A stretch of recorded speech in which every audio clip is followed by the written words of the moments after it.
Bom, então, tinha comentado, Ale, você que chegou agora também, eu vou fazer uma devolutiva da prova, tá? E aí depois a gente entra no conteúdo, e aí eu compartilho depois esse vídeo também com a turma para que eles consigam acompanhar.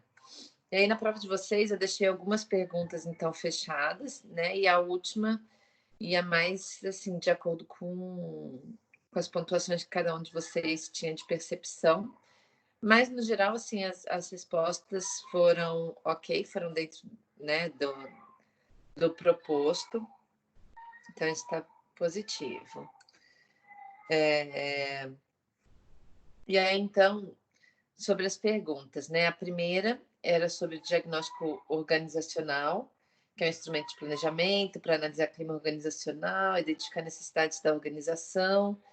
E aí eu coloquei um dos fatores, né, um dos aspectos que tem peso, é o feito através de questionário de opinião, entrevista, observação, para observar reconhecimento de atributos, liberdade para trabalhar em áreas de interesse, estímulo para assumir risco, ampliação de network, né? E perguntei para vocês de quem eu estava falando, né? E aí, nesse caso, a gente está falando de colaboradores, né? Bom dia, Léo. Bom dia. Estou dando uma devolutiva da prova, tá? Comecei agora. Tá. Beleza. Só vai sair de novo aqui da reunião que deu uma bugada. Sem É que tá, problemas. é que tá na opção só de conectando, sabe? Eu não tô. Só um momentinho. Tá. Na verdade, assim, colaboradores é um dos fatores essenciais de serem observados no diagnóstico, até porque tem um peso de devolução, né? Mesmo quando a gente trabalha uma das ferramentas, por exemplo, se a gente trabalha em Chicago, a gente pensa em colaboradores. Mesmo se a gente analisa pontos fortes e fracos de uma empresa, a gente analisa colaboradores também, né? E a gente sabe que se a gente não tem colaboradores engajados, pessoas que realmente vestem a camisa e que fazem acontecer dentro da empresa, além de ter habilidades e competências, a gente acaba não tendo o resultado esperado, né? Então, no diagnóstico, um dos fatores que a gente avalia são os colaboradores. E aí depois falava sobre mudanças com as quais a gente se depara em qualquer tipo de empresa. Essas mudanças elas podem ser grandes ou pequenas, mas sempre traz algum tipo de impacto, né? E em alguns casos esse impacto pode ser maior, né? E gerar mais burburinho. E podem ser situações relacionadas à tecnologia, a tendências econômicas que, inclusive agora a gente está passando por uma delas, que é mais difícil, né? Pode ser em função de parceria, pode ser em função de preocupação com o meio ambiente, pode ser em função de novos concorrentes ou mesmo ameaça de concorrentes já existentes, de produtos substitutos, que é o que aconteceu, por exemplo, com as câmeras, né? Quando era a câmera analógica e passou para a câmera digital, e aí se a empresa não está preparada ou se não tem uma visão adequada, ela não vai perceber esse produto que está sendo substituído, e novos modelos de gestão, que na verdade é uma das mudanças que gera mais impacto e que tem, às vezes, uma resistência maior por parte dos colaboradores, né? E aí, nesse caso, essas mudanças, quando não são bem administradas, elas podem levar a gente a algum tipo de crise. Então, a resposta certa nesse caso seria a opção crise, tá?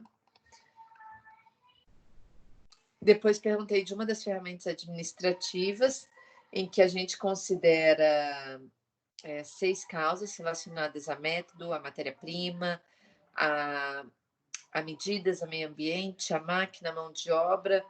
E aí, dentro dos 6 M's, a ferramenta que a gente usa é o diagrama de Ishikawa, né? A gente tem outras possibilidades aí de... Todas essas são ferramentas de diagnóstico, tá? SWOT, ferramenta, BCG também, PDCA também, Pareto também, mas a que tem essas características dos 6 M's, né? Que a gente avalia a empresa baseado nessas características, é Ishikawa.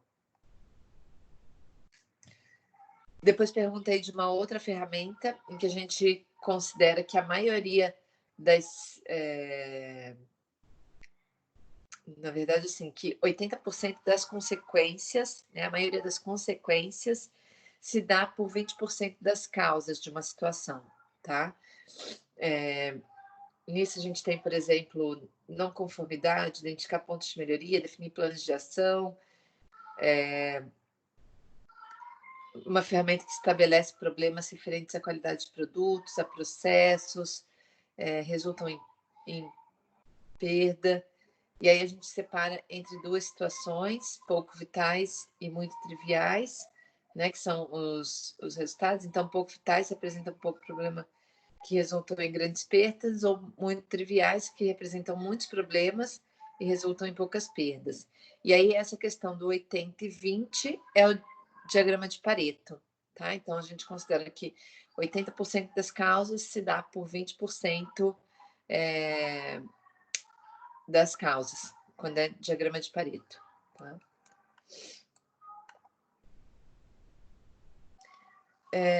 Depois a gente tem uma outra ferramenta. Deixa eu só ver que tem mais aluno aqui.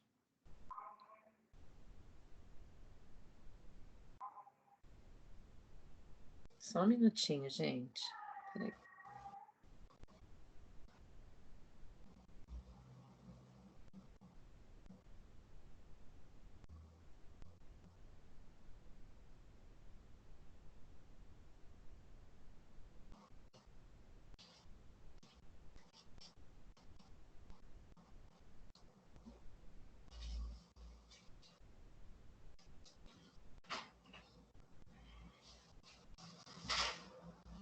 Gente, fui lá só... Eu tava com a câmerazinha do quarto da minha filha ativada.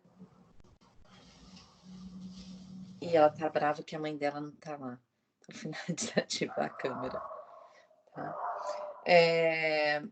Outra ferramenta que foi trabalhada na prova também foi a matriz GE, tá? Em que a gente trabalha atratividade de setor e posição competitiva, né? Então, nessa questão, eu estava falando de matriz GE. Aí, nesse caso, as decisões estratégicas são feitas em formato de matriz também, né?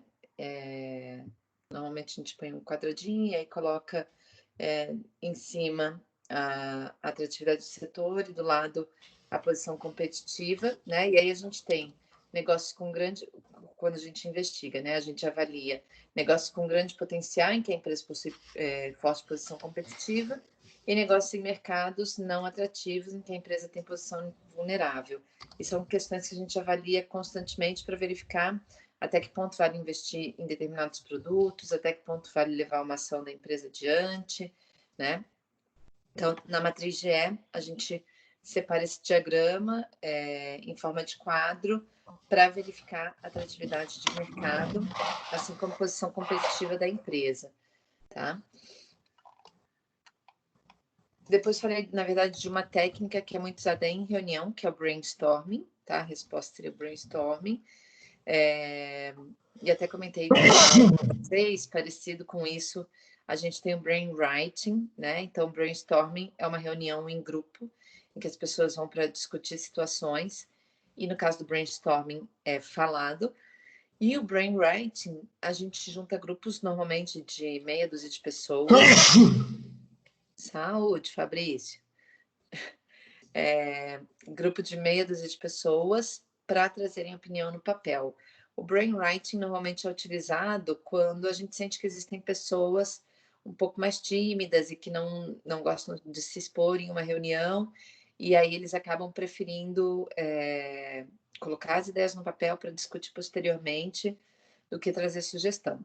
Mas sobre o brainstorming, assim, alguns fatores que a gente precisa considerar para deixar as pessoas à vontade. Pensar no ambiente em que essa reunião vai ser desenvolvida, né? Que seja um ambiente neutro, que as pessoas fiquem confortáveis, dê liberdade para as pessoas trazerem as opiniões, né? é um tipo de reunião que a gente deve evitar julgamento, que a gente deve evitar criar barreiras para que as pessoas tragam a percepção delas, né? Normalmente são reuniões bem produtivas, são reuniões mais divertidas do que aquelas reuniões com uma pessoa comandando e meia de pessoas escutando, né? E principalmente para quando a gente vai trabalhar novos produtos, para quando a gente vai identificar novas ações para serem lançadas pela empresa, o brainstorming costuma funcionar muito bem. E aí depois eu passei para vocês uma questão de SWOT, né? Então passei todo um cenário procurando levar alguns dados em relação à Coca-Cola. E a Coca-Cola, ela é um produto que é bem conhecido, né? Por isso que eu usei essa marca, tá? Porque além do que está aqui, vocês poderiam usar as percepções de vocês sobre a empresa. Bem difícil, né? Para achar defeito na Coca-Cola. Ah, mas toda empresa Quebrei a tem, cabeça. né? Quebrei a cabeça. Não, mas toda empresa tem. E na verdade, assim, a gente a dificuldade maior é a gente se distanciar, às vezes, de marcas e de produtos que a gente gosta e com as quais a gente se relaciona. Como eu geralmente falo, Oi? é que, tipo, tem da Coca-Cola, por exemplo, que até mesmo o problema dela é uma solução. Porque, por exemplo, você vê que ela tem um problema com dívida por exemplo, que compra várias marcas, né? Por exemplo, para reduzir um pouco a concorrência, né? Muitas vezes essas marcas ficam paradas, né? Viram um tremendo abacaxi. Mas às vezes também pode ser a solução, por exemplo, fazer com que aquela marca trabalhe de forma diferente. Tipo, por exemplo, a questão da saúde, né? Na verdade, Tipo, ela foi então, muito nesse caminho. trabalhar com produto. Aí, tipo assim, algum suco que tem lá na parte do portfólio dela, por exemplo, faz melhor para a saúde, Exatamente. já que tem esse apelo um pouco maior hoje pela saúde, né? Essas marcas assim, se elas compram produtos que são concorrentes diretos, né? Se fosse um refrigerante similar, provavelmente ela compraria para matar o produto mesmo, né? Então as empresas elas também fazem isso. Não é muito o caso da Coca-Cola, mas existem empresas que fazem isso. Se sair dessa empresa, for, por exemplo, para a área de tecnologia, o Google comprou o Orkut para matar o Orkut, né? Eles estavam lançando o Google Plus, já tinha o Facebook, acabou que matou o Orkut, o Google Plus também não deu certo, né? E aí, enfim, né? Bola para frente, toca outros produtos. O Facebook, na verdade, ele soube se sobressair aí. Mas no caso da Coca-Cola, eles fazem muito isso, sim. Quando começou essa onda das pessoas ficarem mais saudáveis e tudo mais, eles começaram a diversificar ainda mais o portfólio deles, né? Então, comprando marcas de suco, incluindo marca de água no mercado também, né? E mudando mais realmente o portfólio, né? Então, se a gente for ver pontos fracos, nenhuma marca gosta de falar, não é só Coca-Cola, mas é importante tentar analisar, né? Eu até, deixa eu ver aqui, é que eu consigo puxar, senão eu teria que puxar um a um, mas até puxando respostas de vocês, ó.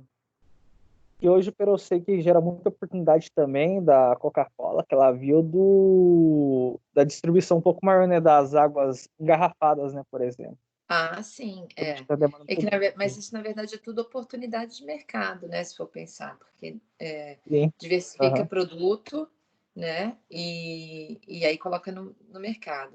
Assim, eu acho que o mais difícil realmente é o ponto fraco, né? O que a Karen falou, nossa, tem que quebrar a cabeça para pensar ponto fraco, principalmente quando a gente é consumidor.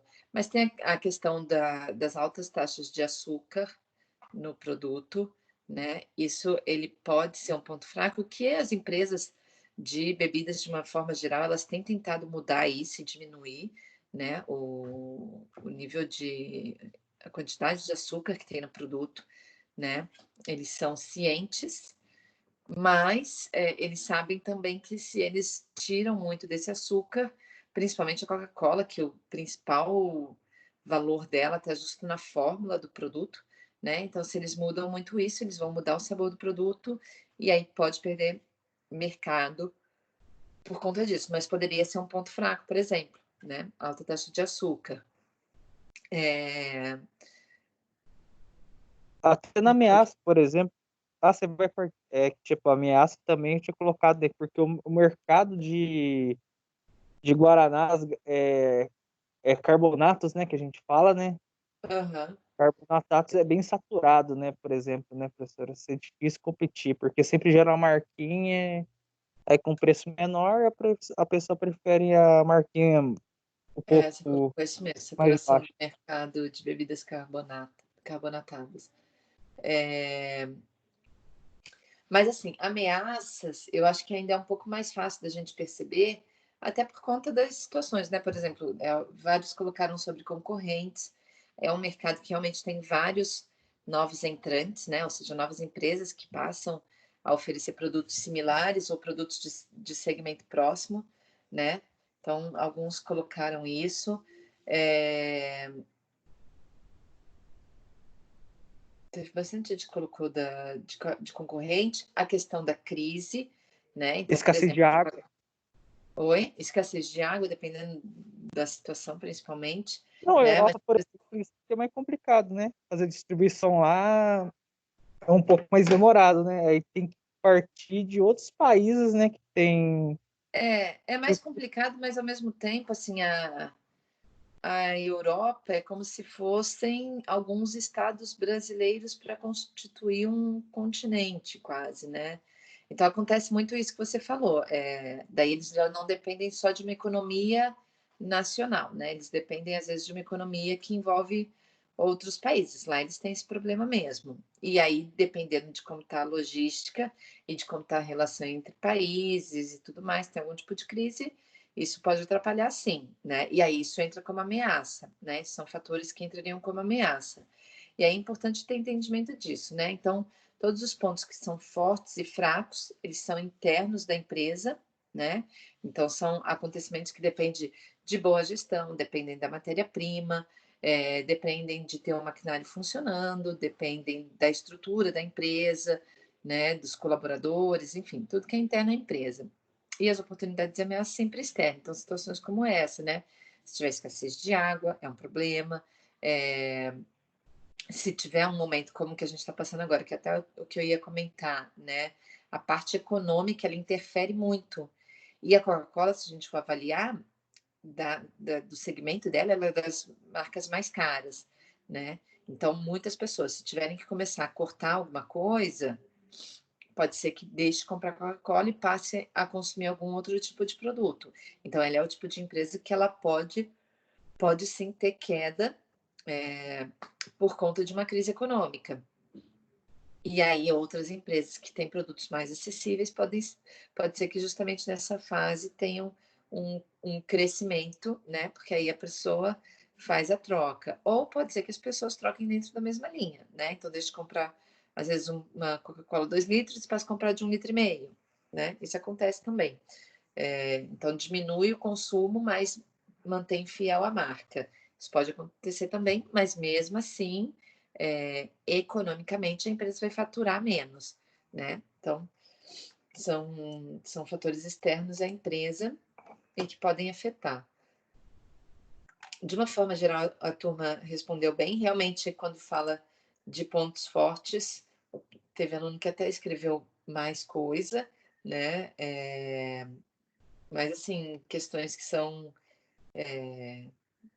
foram bem citadas. Até acho que foi você que colocou isso, a questão de ser líder no mercado de refrigerante e da fidelidade. Elas são uma das marcas que conseguem manter isso por muito tempo, né? A gente já vê décadas Isso. a Coca-Cola Uhum, como desde, líder. e Oi? já consegue, tipo, já consegue fidelizar já atingindo principalmente o público infantil já, né, por exemplo. É a questão dos valores só Que gerando aí, na isso, né? verdade, depende muito de barreira em casa, né? Então, se não existe alguma É, barreira por parte dos pais, E por ser um Sim. produto de alto consumo, a criança vai consumir também, né? Por isso que o ponto fraco é açúcar, né? Porque aí tem a questão do prejuízo para dente, para a saúde, né? E que eles sabem disso também. Mas, enfim, várias pessoas foram nesse sentido, né? De reconhecimento da marca, de fidelização.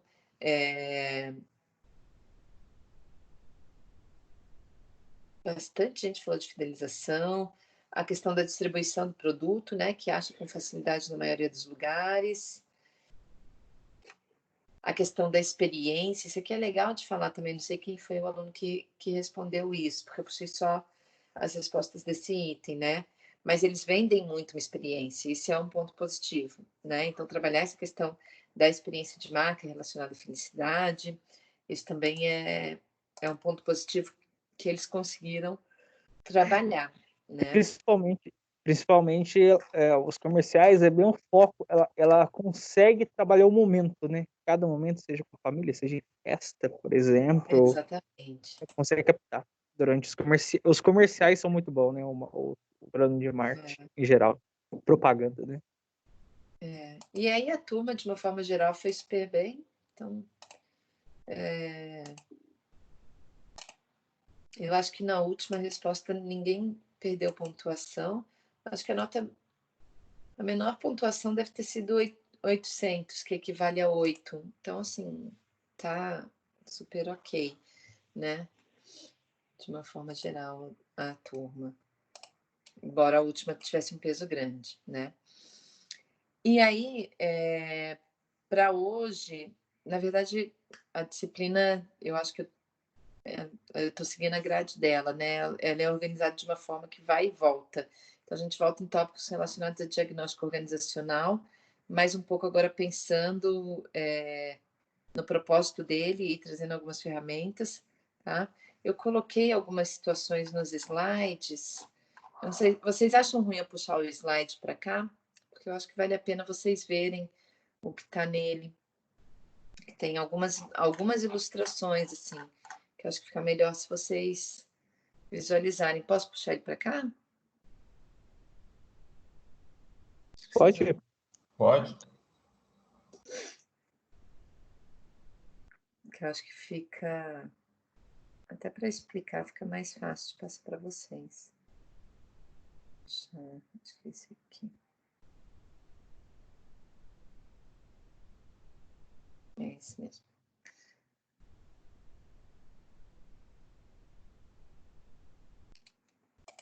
Que aí retoma algumas situações assim que são importantes, né? Então a gente já vem falando sobre isso, né? A questão do diagnóstico. O ideal é que a gente trabalhe uma visão global da empresa, né? Então por isso que todas essas ferramentas elas acabam ajudando bastante na forma da gente. Acho que eu consigo até deixar o vídeo ativado, se vocês tiverem alguma dúvida.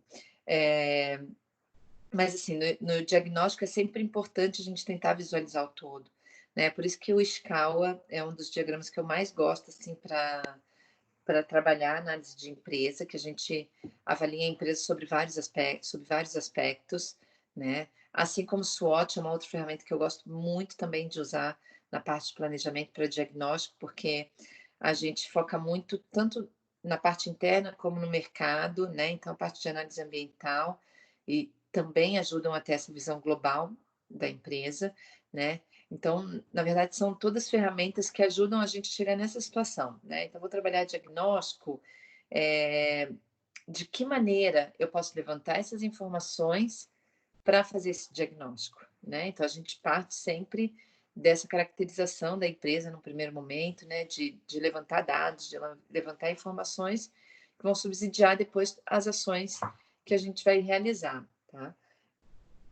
Em função disso, a gente detecta possíveis problemas também, né? Em Ishikawa trabalha muito isso também, né? Então, muitas das vezes a gente já coloca lá uma situação problema para identificar, assim, como que isso afeta a empresa, né? Em que isso pode interferir nos resultados da organização. A gente fala muito de indicadores, eu não sei na empresa que vocês trabalham como que é, mas na área de gestão, saber trabalhar os indicadores, saber fazer leitura dos indicadores, é um dos atributos que eles buscam nos profissionais ultimamente, né? Então, vocês vão ver várias vagas colocam lá que uma das questões que eles buscam nos profissionais é que esse profissional saiba trabalhar os KPIs, né? Os KPIs são os indicadores de gestão, e não só de gestão, mas de tudo, né? De mensuração de atividades da empresa. Então, procurar identificar em cada uma das áreas, através dos indicadores, os resultados que essa empresa está tendo, né? E aí os colaboradores são os mais cobrados, né? Você está fazendo efetivamente a entrega das atividades que estão sendo solicitadas. Muitas dessas empresas trabalham esses indicadores de forma semanal, grandes empresas trabalham isso de forma semanal, então, e a cobrança acaba sendo diária, né? Por mais que o resultado apareça semanalmente, porque a gente precisa aí de um prazo para mensurar, né, a resposta, mas embora o prazo seja semanal, a cobrança ela vai acabar sendo diária. E aí, ó, um indicador seu foi para 89%, já fez alguma ação, né? Até, por exemplo, para a gente que é de instituição de ensino, a gente tem indicadores em todas as áreas para identificar, por exemplo, se o conteúdo está sendo disponibilizado para aluno. Olha, eu abrindo coisa que eu nem sei se eu posso passar para vocês, né? Mas esses são indicadores de professor, né? Por exemplo, o professor ele está passando o material para o aluno, está compartilhando no portal o material para o aluno, ele está acessando o portal dele, né? Isso é uma forma de criar indicador, por exemplo, na área acadêmica. Em empresa, na verdade, é muito identificar quais são as tarefas de cada um dos setores, né? E aí criar indicadores para mensurar isso e em função da parte, principalmente de intranet, de tecnologia usada pela empresa, né? E aí os sistemas de gestão usados por elas vão traçando aí se os colaboradores estão alcançando esses indicadores ou não, né? E no diagnóstico organizacional, a gente faz muito uso deles para a gente trabalhar as nossas ações. Aí aqui, ai, desculpa, gente. A gente pode considerar algumas fases para trabalhar o diagnóstico empresarial, tá? A primeira deles seria, então, como eu falei para vocês, questão da caracterização, né? Então, de sistema de valor e de levantamento de situação, né? Então, procurar identificar questões que podem gerar uma situação problema ou que precisam ser resolvidas, ou é um indicador que está com um percentual mais baixo. Então, a primeira situação é a caracterização, a primeira fase é a caracterização. A segunda seria a composição desses indicadores de desempenho, né, que são avaliados também. Então, como que a gente trabalha esses indicadores para cada uma das áreas em função das tarefas. E aí, a partir do momento que eu apliquei os indicadores, eu preciso aferir o desempenho, né? Então, isso pode ser feito, como eu estava comentando, semanalmente, pode ser feito quinzenalmente, mensalmente, semestralmente, dependendo do tipo de indicador e do propósito dele, né? Mas é importante que essa aferição de resultados seja feita, ou de desempenho, né? Seja feita constantemente, para que a empresa traga respostas rápidas. Então, não adianta nada colocar lá vários indicadores e aí até trazer, existe uma variação aí de resultados percentuais. Mas se eu não observo esses dados, de que valeu, né? Então, fazer a aferição desse desempenho para que a empresa consiga agir rapidamente e aí, se for o caso, minimizar qualquer tipo de prejuízo. E aí, para isso, a gente precisa da análise de performance, né? Então, aferir resultados. Nessa aferição, a gente trabalha principalmente os percentuais, e aí depois existem pessoas que o propósito é justamente procurar fazer uma análise desses resultados, tá? A análise, de uma forma geral, ela é feita pelos gestores, né? Então, pode ser pelos coordenadores, pelos supervisores, pelos gerentes, diretores, normalmente de média gerência para cima, já precisa trabalhar uma análise de performance mais forte, até para para que passe isso para os outros colaboradores da empresa, principalmente para o operacional, para que eles consigam ser efetivos nas tarefas deles, né? Então, aferi o resultado, identifiquei onde está a falha, trabalhei uma análise disso para buscar soluções e aí trabalho isso com a minha equipe, tá? Então, uma forma da gente tentar visualizar um pouco isso seria através dessas fases, em que a gente trabalha a caracterização, a composição dos indicadores, a aferição desses indicadores e uma análise mais profunda de desempenho. E aí, para isso e para que funcione, o que a gente precisa ter andando, encaminhando não, né? O que a gente precisa ter muito bem encaminhado é a integração entre as pessoas, né? E hoje em dia não só pessoas de um mesmo departamento, mas fazer com que os departamentos se interrelacionem, né? Porque a gente tem cada vez mais noção de que não adianta nada o departamento de finanças atuar de forma isolada, o departamento de RH trabalhar de forma isolada, de marketing trabalhar de forma isolada, né? É importante que a gente tenha uma inter-relação positiva entre esses departamentos e entre as pessoas de uma mesma equipe, para que a gente tenha resultados mais satisfatórios, tá? Então, essa questão da integração entre pessoas, ela é importante de ser trabalhada, até porque, até coloco isso para vocês, né? A gente tem a questão das divergências, sempre tem divergência em qualquer empresa, né? Agora, não é por isso que a gente vai sair brigando com todo mundo, né? A gente sabe que cada pessoa tem um perfil e tem uma percepção das coisas de forma diferente dos colegas. Isso também é positivo, porque faz com que a gente perceba cenários por olhares distintos, e aí que na verdade, o ideal é que agregue, né? E não que existe uma guerra entre essas equipes, né? Mas que esses olhares possam agregar valor para cada uma das situações, né? Então, saber lidar também com essas divergências, né? Como que as pessoas vão trabalhar a realidade em função, inclusive, de departamento delas, né? Por exemplo, se a gente pega poder público no momento atual,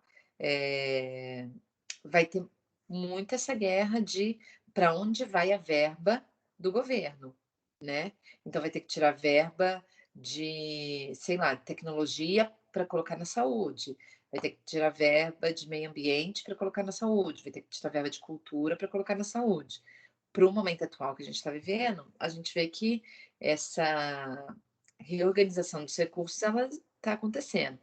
Para as empresas funciona da mesma forma, né? Se a gente vê alguma situação na empresa em que eu preciso investir em determinado departamento, pode ser que eu tire verba de outros para investir em determinado departamento, né? Então, divergências elas vão ocorrer, mas a gente precisa saber lidar com elas para buscar resultados mais efetivos da empresa, né?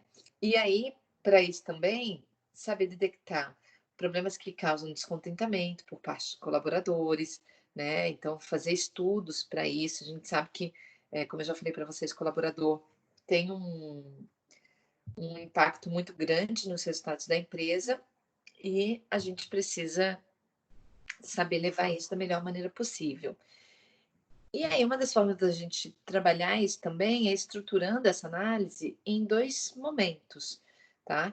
Que aí, num primeiro momento, a gente depende até de uma parte mais teórica, inclusive, né? De um levantamento mais teórico.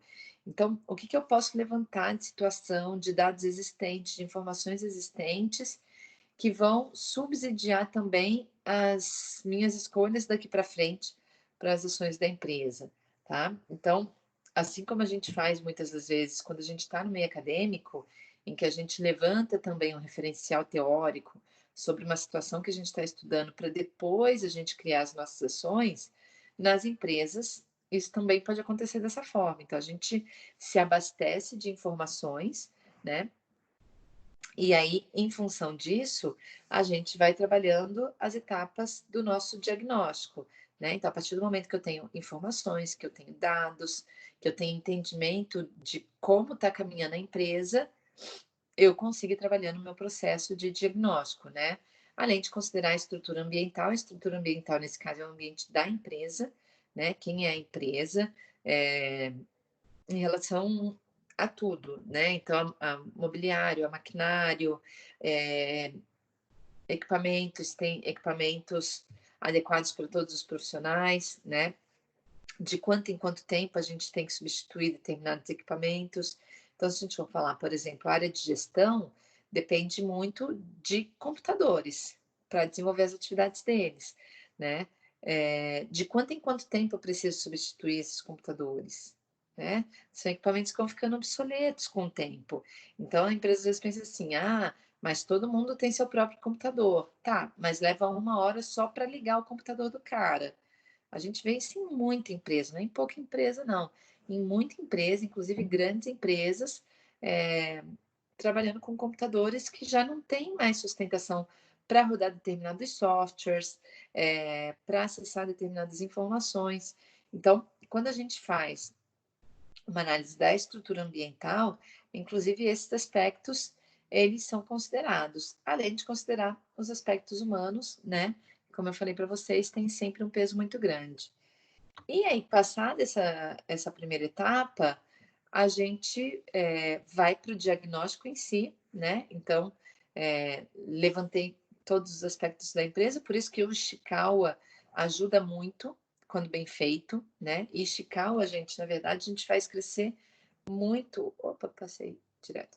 A gente faz crescer muito o diagrama se a gente se aprofunda nas questões que ele propõe, né? Então, eu posso trabalhar isso por departamento, por situação, e aí esmiuçar cada um desses departamentos, e aí depois eu posso pegar esses diagramas e trabalhar esses diagnósticos para trabalhar as recomendações, enfim, a gente identifica o que pode ser proposto e faz uma análise crítica. Aí aqui, o meu foi pelo computador que eu consegui enxergar melhor. Uma das questões que várias empresas trabalham é essa roda de alta performance, que a gente consegue olhar a empresa sobre vários aspectos também, né? Então, o que a gente precisa para que a empresa tenha alta performance?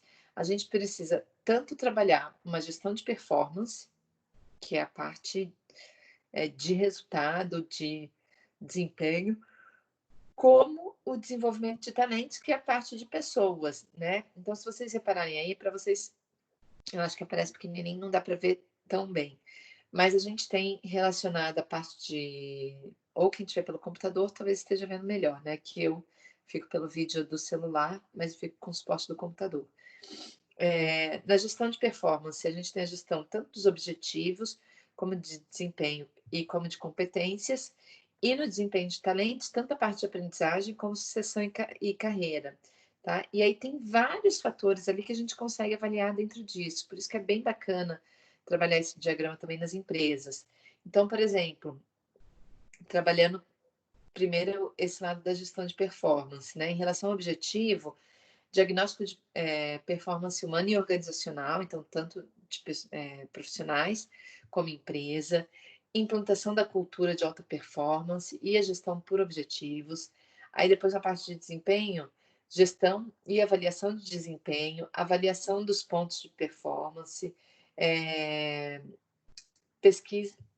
pesquisas de obstáculos ao desempenho, né? Então, o que pode me atrapalhar o alcance desses desempenhos. Depois, nas competências, implantação de métricas e indicadores, né? Que é um pouco que a gente estava falando, ele entra nessa parte. Revisão de cargos e funções, até por conta de resultados desses indicadores também, e modelos de competências, tá? E aí a gente tem depois, na parte de aprendizagem, os cursos que as empresas deveriam oferecer, né? Sejam eles fechados ou abertos, oferecidos internamente ou externamente, né? A avaliação da abordagem educacional, e aí depois em sucessão e carreira, a parte de remuneração estratégica, que precisa ser adequada para que as pessoas se sintam motivadas também, que a gente sabe que o faz-me rir faz diferença. A parte de redução da função e da gestão de pessoas e o planejamento de sucessão e carreira, tá? Então, esses são alguns aspectos aí que a gente pode avaliar e que nos permitem também trabalhar diagnósticos, tá? Depois disso, a gente entra na parte de concepções de diagnóstico, tá? Então, um dos autores que apresenta essas teorias é o Hesketh, que ele fala que a gente precisa conhecer o esquema lógico no qual o diagnóstico organizacional está inserido para entender o seu significado, né? Então,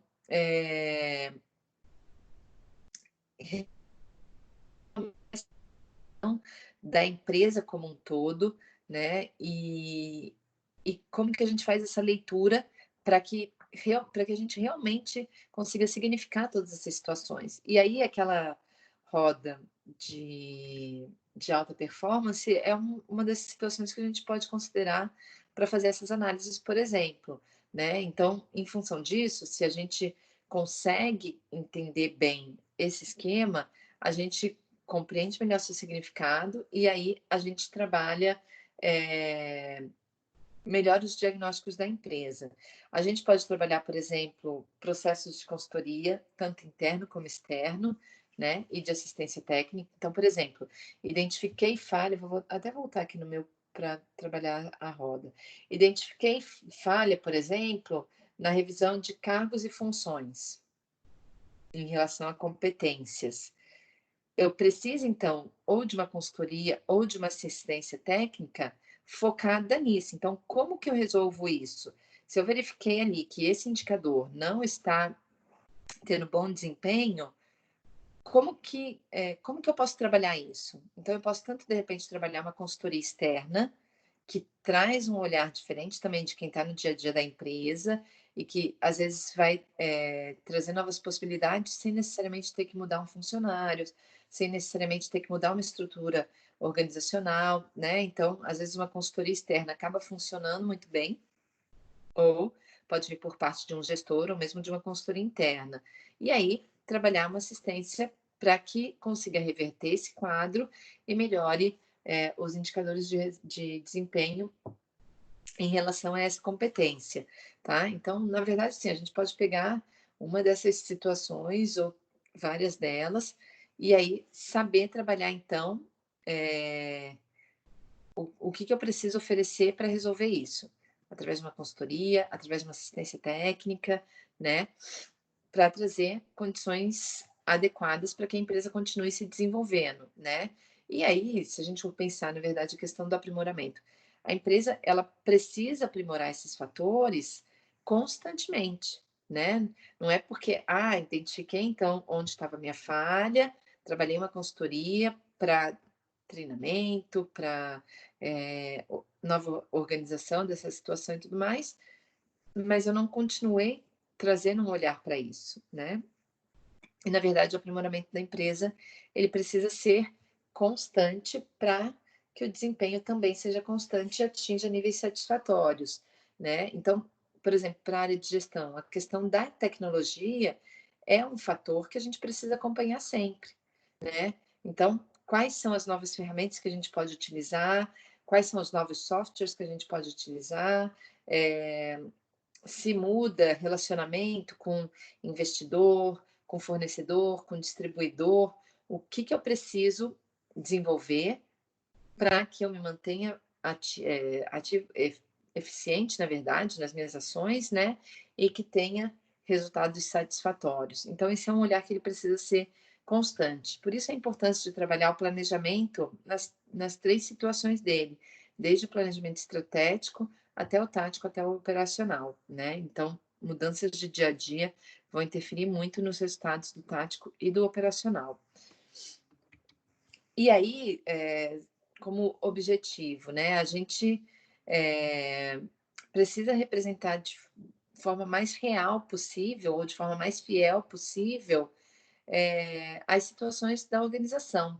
E até por isso, quando a gente trabalha, por exemplo, para esse diagnóstico, a análise SWOT, ponto fraco é sempre difícil, mas é o principal ali que a gente precisa ser fiel e realmente tentar identificar o que pode representar ali como ponto fraco uma empresa Porque se a gente identifica esses pontos, a gente consegue batalhar ou para minimizar ou para que ele não gere um impacto muito grande nos resultados da empresa, né?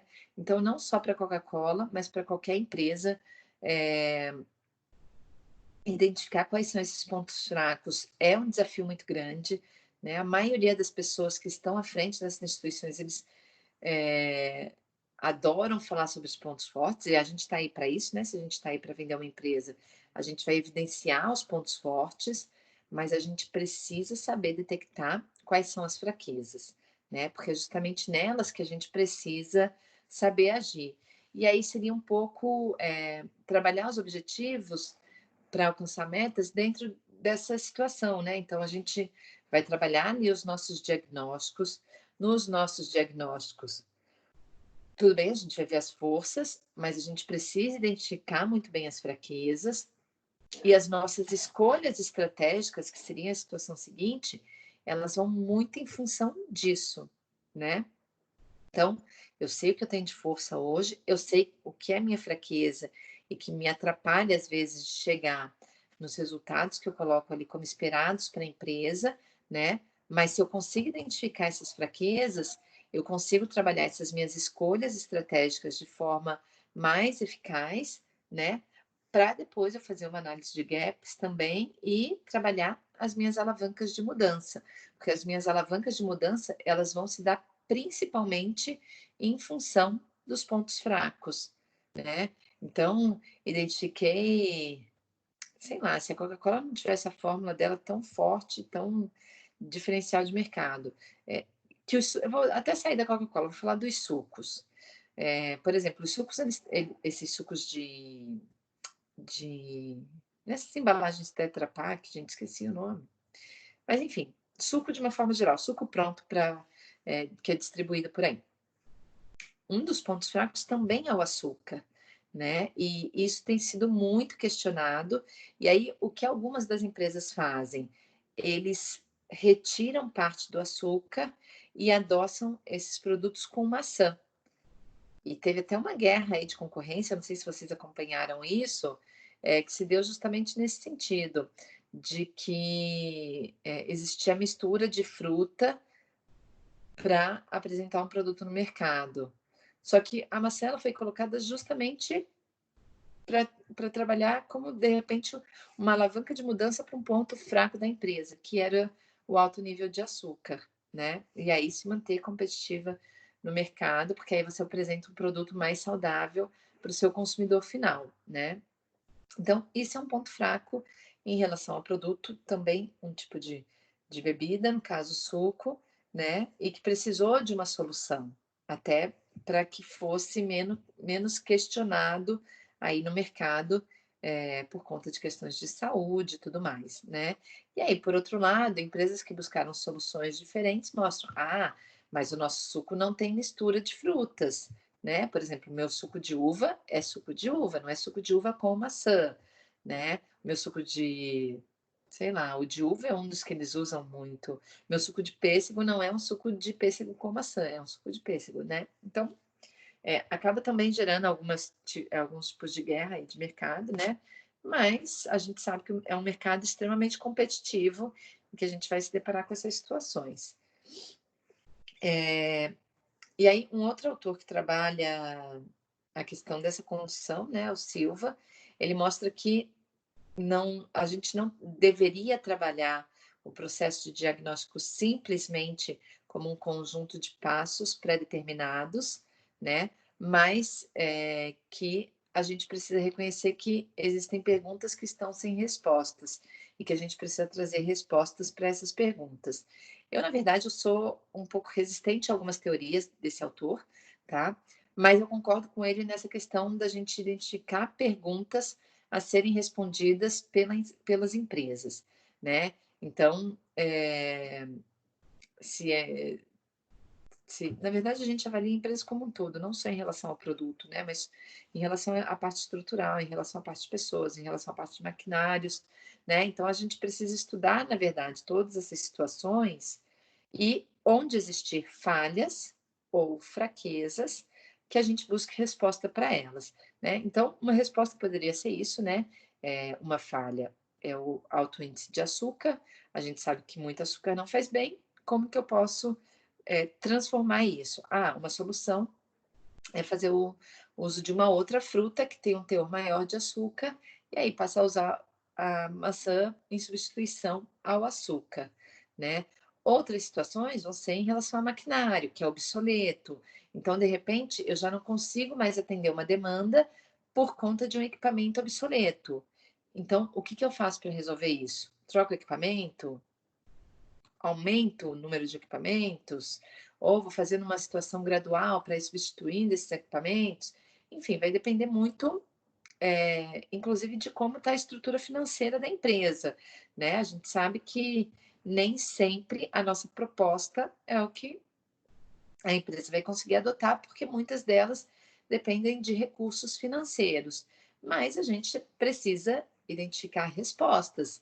E aí, em muitos casos, plano A, B, C, D, E, ou quantos forem necessários, né, para que a gente avalie, inclusive, que cenário vai me trazer uma resposta mais rápida, que cenário vai me trazer uma resposta mais econômica, que cenário vai ser mais eficaz no longo tempo, né? No longo prazo, tá? Enfim, trazer respostas e chegar à conclusão de qual é o plano que é mais adequado para ser colocado em prática, tá? E aí a gente vai para a noção de diagnóstico também, que faz parte já do vocabulário de várias áreas, né? E que a gente faz uso, às vezes, dessas áreas também para a gente trabalhar os nossos diagnósticos, né? Então, vocês vão ver, eu não sei se alguém trabalha com pessoas da área da saúde, né? Mas diagnóstico é um termo que vem muito deles e que a gente traz para a nossa área, e que, na verdade, eles são os que precisam, às vezes, de mais apoio da nossa parte, né?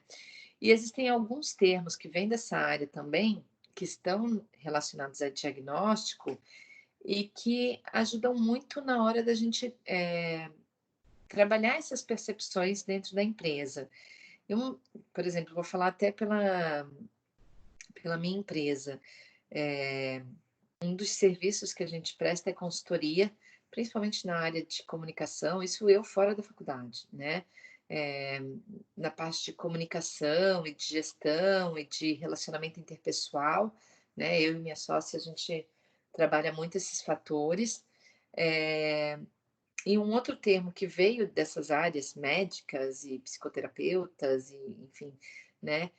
São os questionários de anamnese, que eles ajudam muito no projeto de uma consultoria para trabalhar os diagnósticos de uma empresa, né? Anamnese é um termo médico que, quando vocês vão, por exemplo, fazer, quando tem um primeiro contato com o médico e que ele precisa de um panorama mais completo em relação a quem é você, a gente faz várias questões em relação se já fez algum tipo de cirurgia, se já sofreu acidente, se tem algum problema cardíaco, enfim, né? São aqueles questionários, às vezes, gigantes que os médicos fazem para entender o perfil do paciente. No nosso caso, o nosso paciente são as empresas, né? Principalmente para quem trabalha com consultoria, mas isso também pode ser adotado internamente. Então, o que a gente faz num primeiro contato com o cliente? Um questionário de anamnese. O nosso paciente é a empresa, a gente sabe que precisa de um diagnóstico para identificar alguma doença, né? Para identificar algum problema. E o questionário de anamnese ele pode funcionar nesse sentido. Então, entender quem é essa empresa, né? Há quanto tempo ela está no mercado? E nesse passar de anos, quais foram as situações, problemas com as quais ele se deparou? Já teve que fazer alguma mudança muito grande, né? E aí a gente vai adequando as questões, obviamente, para cada tipo de empresa e para o propósito da consultoria, né? Mas isso pode ser feito também nos departamentos, né? Então, o gestor, ele, ele pode procurar levantar essas informações por dados históricos, enfim, várias, várias situações que, às vezes, até os sistemas da empresa podem trazer como resposta para a gente e que vão abastecendo a gente de informação, tá? Como termo anamnese, a gente normalmente trabalha a parte externa da empresa, né? Então, normalmente uma consultoria externa, mas se eu estou trabalhando uma consultoria interna, ou mesmo se eu sou um gestor de área, isso é algo que, assim, se a gente for ver, veio da área médica também, mas que a gente pode trabalhar dentro das empresas. E aí, seguindo por outras teorias, assim, para a gente trabalhar essas pesquisas internas, esse autor, o Tillett, que eu nunca acerto o nome dele direito, mas ele é um pesquisador francês, mas que já está no Brasil há muito tempo, tá? Ele trabalha muito a questão dos pesquisadores sociais, né? E que também fazem uso do termo diagnóstico, mas nesse caso, para trabalhar o que ele chama de pesquisa participante ou de pesquisa-ação, tá? E aí, nessa pesquisação, a gente trabalha vários contextos para intervenção. Então, se a gente identifica uma situação problema, vê que isso pode gerar uma crise,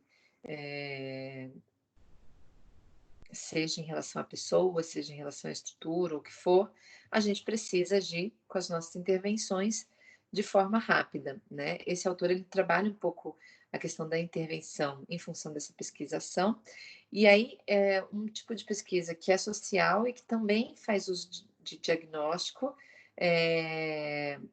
para trabalhar as investigações, no nosso caso, em relação à empresa, em relação aos departamentos, né? Por procedimentos de observação, né?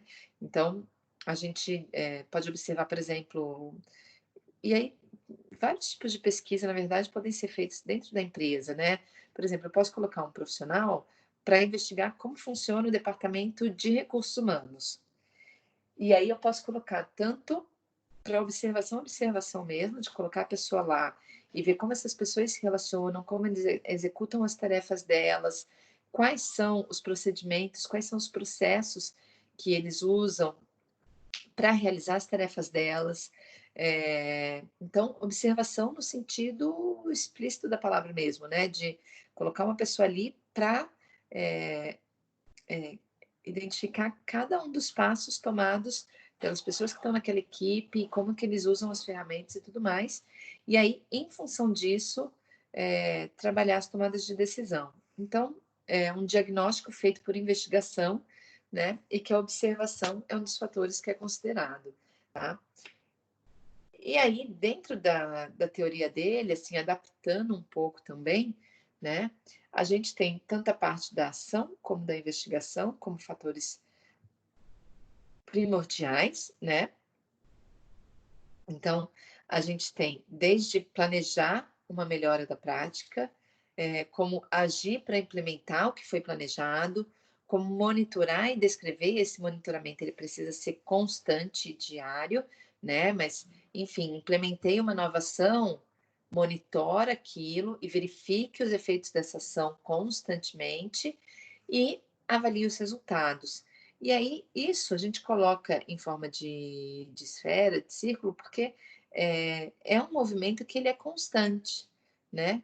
Então, eu trabalho práticas para trabalhar ações, então eu vou agir para implementar, vou monitorar e vou avaliar. Na minha avaliação, deu alguma falha? Refaça esse planejamento, muda a forma de agir, monitoro para ver se agora está ok. Se no meu feedback ver alguma coisa positiva, na minha investigação ver alguma coisa positiva, não, negativa, planeja novamente e busca novas práticas de ação, tá? Então, esse é um movimento sempre contínuo que a gente precisa realizar dentro das empresas, tá? E aí a gente parte para a parte de métodos de diagnóstico, né, que são procedimentos práticos que a gente precisa, na verdade, de forma constante trabalhar em função das condições da empresa e das atividades que são realizadas dentro da empresa, né? A gente, na maior parte das ferramentas de gestão, a gente parte de problemas a serem resolvidos, né? Então, voltando até para a Ishikawa, né? A gente sempre foca na nossa situação problema para avaliar os outros cenários, que no caso de Ishikawa seriam os 6 M's, né? Então, apresentei ali uma situação problema, quais são os sintomas. Escala ajuda por conta disso. Esses sintomas, eles estão relacionados à matéria-prima, aos métodos, à mão de obra, às medidas, né? Então, baseado naquela situação problema, a gente procura identificar quais são os sintomas que levam àquela situação problema, tá? Nem sempre a gente vai ter uma totalidade da solução num primeiro momento, tá? Por isso que às vezes uma consultoria externa ajuda, porque a gente traz um olhar diferente, por isso que brainstorming ajuda, porque a gente traz para discutir isso pessoas, às vezes, de departamentos diferentes, que também vão ter visões diferentes sobre o mesmo problema, tá? Mas, enfim, também é algo que deve ser constante dentro de qualquer empresa, tá? E aí, um dos autores que eu uso para essa disciplina, ele trabalha muito a questão de levantar as necessidades ou as carências, né, dentro da empresa, tanto do passado, do presente e do futuro, né? Porque, na verdade, situações passadas, elas trazem muito de onde a gente acertou, onde a gente errou, onde a gente precisa ser mais efetivo, né? Então, a gente aprende muito com situações que já ou deveria aprender, né? Existem pessoas que adoram insistir no mesmo erro, mas, enfim, situações passadas ajudam muito a gente traçar um perfil da empresa, um panorama da empresa, assim como identificar como que a gente está agindo hoje dentro da empresa, né? Então eu pego como era e eu pego como são as minhas ações hoje para a gente traçar as nossas metas futuras, né? Então, se a gente busca o crescimento de uma empresa e toda empresa deve focar num crescimento futuro, o que houve no passado e o que a gente realiza no presente vai refletir muito nas nossas ações futuras, né? E isso reflete, inclusive, em quando a gente trabalha missão e visão, né? Toda empresa deveria ter muito bem definido, muito bem determinado qual é a missão dela hoje, que a missão é o presente, né? O que eu ofereço hoje, qual é o meu propósito hoje como empresa e qual a minha visão, que aí é futuro, né? Daqui 2 anos, como eu quero estar, né? Que crescimento eu busco, que novas ações eu busco, né? Então, esse diagnóstico, ele vai muito nesse sentido, né? E aí, o que a gente fez no passado conta para que a gente consiga sair melhor sucedida aí nas nossas situações futuras e também identificando as nossas intervenções, né? Se eu identifiquei, por exemplo, que, sei lá, alguma falha de processo interno me trouxe prejuízos nos meus resultados, eu preciso intervir para que no futuro essa falha não volte a acontecer, tá? E aí precisa de coleta de dados, cruzamento de dados, levantamento de informação, levantamento de quais são os pontos fortes e fracos também, né? Isso aí, nos nossos diagnósticos, de uma forma geral, eles são sempre importantes de serem analisados, né? Detalhamento do problema, então, de forma mais aprofundada. Então, a partir do momento que eu identifico as minhas fraquezas, a partir do momento que eu coleto dados e vejo situações de passado e presente para prospectar futuro, eu preciso de um detalhamento mais aprofundado, né, dos problemas da empresa e identificando causas, né? A gente até chegou a comentar, por exemplo, em vários segmentos, o problema não tem uma única causa, né? E esse, na verdade, acaba sendo o nosso principal desafio, que aí a gente precisa colocar pesos. Qual é aquela causa que vai me trazer mais impacto e que eu preciso agir principalmente nela para ajustar uma ação? E quais são aquelas que a gente sabe que tem menor relevância e que a gente pode ir ajustando no longo do tempo, tá? Então, saber colocar pesos também nessas situações ajuda a empresa a ser melhor efetiva nos resultados futuros dela, tá? E aí, um outro autor, que na verdade ele é bem usado na administração e há muito tempo, né? O Bergamini, ele fala que o diagnóstico é o mais complexo processo administrativo, porque exige muito faro, ou, mais academicamente, sensibilidade situacional, né? E é difícil ter essa sensibilidade situacional muitas das vezes, porque a gente tem que ter um olhar muito minucioso para o todo da empresa, né? Então, saber vasculhar realmente situações, às vezes, que não são explícitas, né? Quando a gente pega, por exemplo, colaboradores, que é um dos fatores chaves aí a serem trabalhados nos nossos diagnósticos. Às vezes as pessoas disfarçam várias situações que estão acontecendo com eles, de insatisfação, de falta de motivação, de não entendimento, inclusive, de como realiza uma tarefa. E aí, às vezes, até a pessoa apresenta resultado em vários outros fatores, mas e que disfarçam que ela não está entregando todas as tarefas que ela deveria realizar. Então, a pessoa que vai trabalhar esses diagnósticos tem que ter uma sensibilidade nesse sentido, de saber esmiuçar tudo que envolve a empresa, principalmente pessoas, para identificar onde está a falha, né? Porque às vezes a pessoa é só sorriso, né? A gente fala, inclusive, muito quando vai trabalhar essa situação de colaboradores, do que é tido agora como mal do século, do estresse, da ansiedade, da depressão. Às vezes são pessoas que têm um quadro nesse sentido, mas que muitas das vezes, para os outros, ela não reflete isso, né? Uma pessoa, às vezes, que aparece sorrindo, que conversa com os colegas, né? Mas que isso são fatores que, às vezes, estão prejudicando o desempenho e que, se a pessoa não tem essa sensibilidade situacional, ela não vai conseguir perceber isso. E aí, principalmente para quem está numa situação de gestor, é quem tem que perceber, tá? Nesse caso, a gente faz uma análise cuidadosa para detectar sintomas da empresa, né?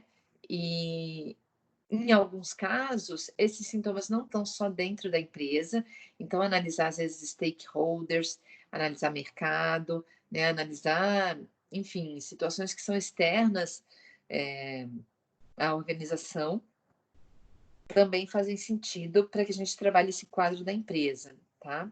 E que também vão servir para ações futuras e para planejamentos futuros, né? Por isso, eu tentei representar através desses iconezinhos, mas as peças-chaves dentro da empresa, né? Então, esse primeiro item seriam essas peças-chaves dentro da empresa que vão ajudar nesse crescimento, mas saber que nem sempre isso é interno, então buscar o que está externo, né? Mas saber identificar fatores chaves, né? Então, quais são os sintomas que dão sentido, né? E aí, em alguns casos, a gente faz essas conexões externas, né? Com distribuidores, às vezes com comunidade local, às vezes com fornecedores, às vezes com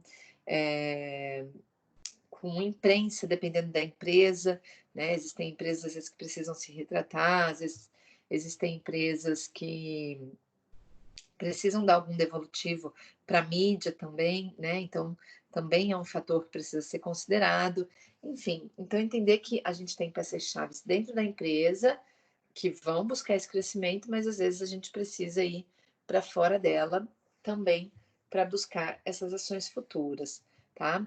E aí, qualquer distorção vai comprometer o diagnóstico, né? E muitas das vezes a gente é o responsável por essa distorção, por não querer ver, né? Então, voltando mais uma vez para ponto fraco, não consigo me distanciar de determinado produto, de determinado serviço, porque aprecio muito, gosto muito, acho que para mercado é a empresa que oferece o melhor produto e tudo mais. E a gente acaba distorcendo situações que seriam fraquezas, né? Por quê? Porque não quer aceitar muitas das vezes, né? Só que não vê como que, se a gente estivesse dentro da empresa, né? Como que isso pode comprometer ações futuras, tá? Então, esse distanciamento, ele é importante, né? E por mais que muitas vezes doa, a gente precisa tentar criar para que a gente realmente identifique o que é falha, o que está errado, né? No diagnóstico, na verdade, a gente deve identificar tudo que é fonte de informação, né? Tudo que é situação que possa trazer dados para a gente e dar abertura para isso, né? Por isso que o brainstorming é legal também, de dar abertura para as pessoas falarem o que elas pensam, o que elas não pensam sobre determinadas situações, né? E trabalhar isso de forma mais técnica possível, né? Então, criar esse distanciamento para que a gente trate isso da forma mais técnica possível. E aí, aqui eu até frisei isso, né? Não basta receber informações, é necessário interpretá-las, desvendar, e desvendar com isso o seu real significado, né? Isso é uma das falhas também que a gente vê nos planejamentos, nos diagnósticos. Levantei um mundo de informação, foi super efetivo em falar com os departamentos, tirar dúvida, questionar, e aí engaveto os dados, engaveta as informações. E aí faz o quê? Não faz nada, né? Então, se é uma situação que já era uma situação problema, ela vai continuar sendo um problema dentro da empresa. Por quê? Porque foi engavetado. E a gente vê muito isso acontecer, né? Da empresa, às vezes, fazer toda uma análise de cenário, e aí, quando chega no momento mais importante, que é buscar as práticas para reverter isso, a empresa não faz, né? Outro problema que a gente se depara muitas das vezes, principalmente quando a gente trabalha com uma consultoria externa, é que as pessoas, quando elas sentem que elas estão sendo investigadas, elas criam barreiras também, né? Então, se a gente vê os colaboradores como um fator-chave, como eles deveriam ser vistos, a gente precisa pensar em como que a gente chega até essas pessoas para fazer esses diagnósticos, né? Então, por exemplo, estava falando da questão da sensibilidade, né, dos gestores ou mesmo de um consultor externo, muitas das vezes. Ele tem que ter sensibilidade para entender como que ele chega em cada uma das pessoas, porque normalmente não é com o mesmo approach, não é com o mesmo tipo de argumento, não é com o mesmo tipo de aproximação que a gente vai obter as mesmas respostas ou respostas que realmente refletem o posicionamento das pessoas dentro da empresa, de pessoas diferentes, né? Existem pessoas que falam mais e que vão ser mais abertas e que vão se colocar mais à disposição para trazer situações da empresa, e outras que vão se colocar mais na defensiva, até por, em algumas das vezes, achar assim, poxa, mas eu sei que tem uma falha aqui no meu setor, e isso aí, se eu exponho demais, pode ser que eu seja mandada embora, pode ser que eles percebam que o meu trabalho não seja bem executado, pode ser que eles não se interessem mais pela minha pessoa dentro da empresa, né? Então, as pessoas, elas tendem a ter esse pensamento de que se elas se expõem demais, elas podem acabar sendo mandadas embora. Agora, empresas que visam o crescimento, eles vão buscar as falhas e, se possível, né, nem sempre é possível, treinar essas pessoas para que ela realmente consiga ser mais efetiva nas tarefas dela, ou mesmo identificar que ela tem mais habilidade para atuar em outras áreas do que na área que ela está atualmente, né? Então, para quem vai buscar essas informações, ele vai ter que ter habilidade para agir meio que como um detetive, né? Muitas das vezes, para buscar respostas, não diretamente, mas por outros meios, né? E sem criar pânico, sem levantar insegurança, sem fazer com que as pessoas criem barreiras para trazer essas respostas. E aí, normalmente a organização, ela, se ela sente que um problema está ocorrendo e tal, ela vai ter que levantar recursos, né? Então, por exemplo, já levantei ali com os meus colaboradores, tive essa sensibilidade, conversei com colaboradores, identifiquei falhas, então preciso dos recursos, né? Quais são também os recursos necessários, né? A parte financeira, ela conta muito, né?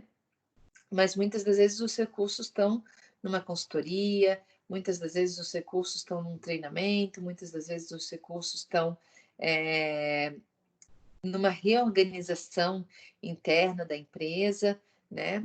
E aí nem sempre existem grandes impactos financeiros. Em alguns casos, consultor externo, mais uma vez, ele é válido, né? Eu não sei, vocês tiveram, não sei se alguém pode me dar essa devolutiva, se vocês tiveram a disciplina de auditoria e consultoria em recursos humanos ou não? Não, não. Eu não sei se para o curso Eu de acho que administração. talvez vai, eu acho que talvez vai ter, né? Sei lá, ainda. Eu não sei, depende às vezes de como está a grade de vocês e a matriz, né? Mas é uma disciplina bem bacana que complementa muito o conteúdo dessa nossa disciplina de diagnóstico, né?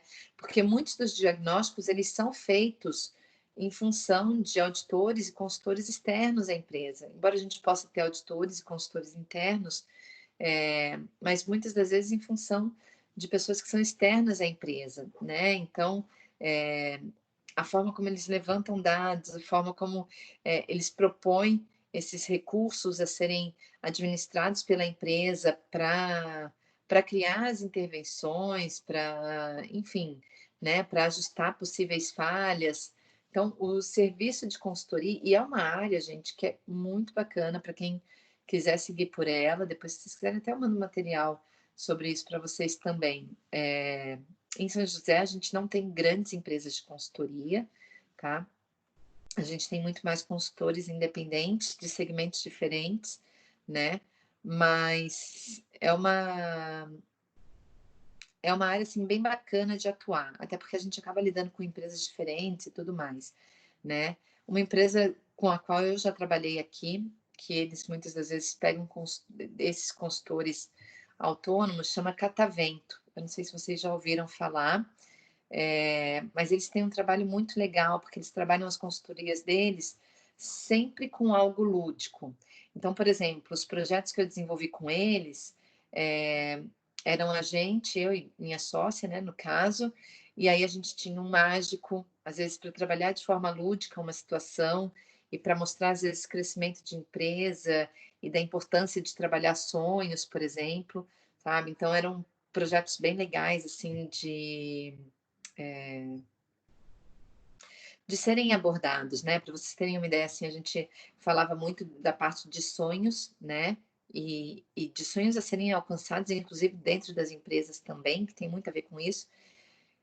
E aí ele ia contando toda uma historinha e ele falava, não sei se algum de vocês já viu isso, porque eu já levei até esse mágico na faculdade uma vez. Ele falava que o sonho dele era ver a neve. E aí que ele conseguiu alcançar esse sonho e tudo mais, enfim, tem toda uma historinha.